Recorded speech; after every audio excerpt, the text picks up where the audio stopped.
Chapter 10-12. In desperation, he could only find Mendez, a fox friend and dog friend he had known before.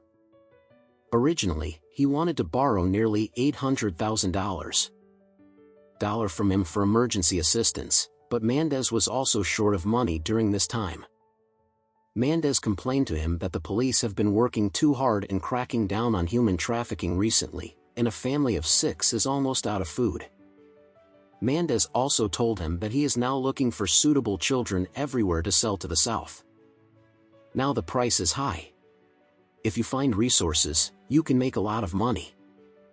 When Ian thought that there were a lot of infants and young children in the orphanage recently, he immediately got ideas. He told Mendez of this information and suggested that the two parties cooperate to steal a group of children from the orphanage and sell them. Mendez was worried about where to find a child.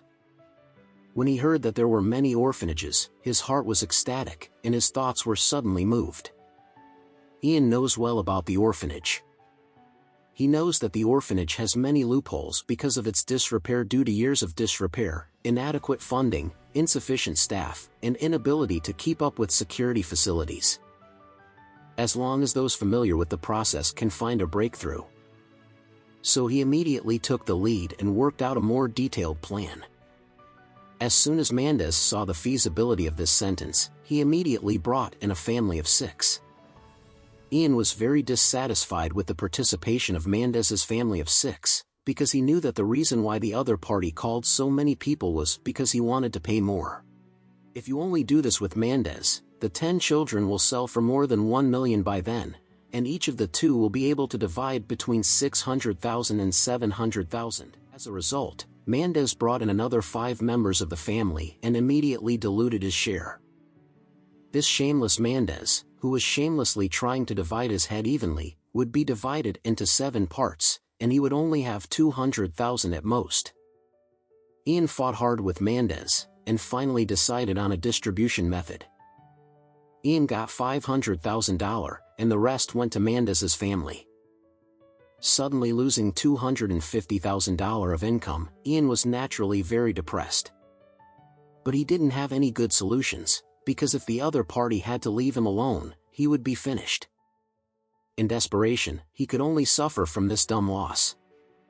At this time, Mendez looked at the map, and then at the time, and said, "We will be in South Haven soon. After we arrive, we will come to pick up the goods at the next house. We can rush back when we take the money. We should go back before dark. I can rush back." Mendez's sister said excitedly, "Oh, I just want to go to the Maldives as soon as possible." As she said, she took out her mobile phone and said, "I'm going to find videos and guides of Maldives on Facebook to see which island to go to have fun." Immediately, she turned on Facebook. Unexpectedly, the first screen video after opening was the news about the loss of children in the orphanage.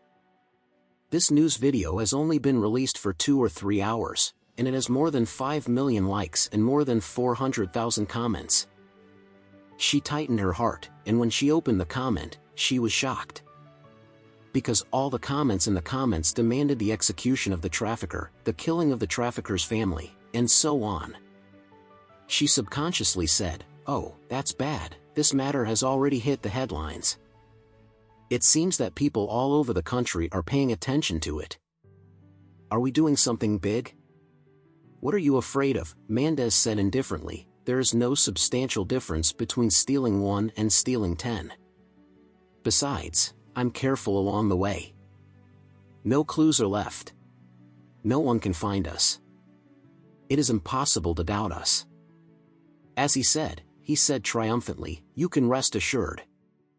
When you can't find us after a while, the attention of netizens will be immediately attracted by other news, and after a while, we will be forgotten."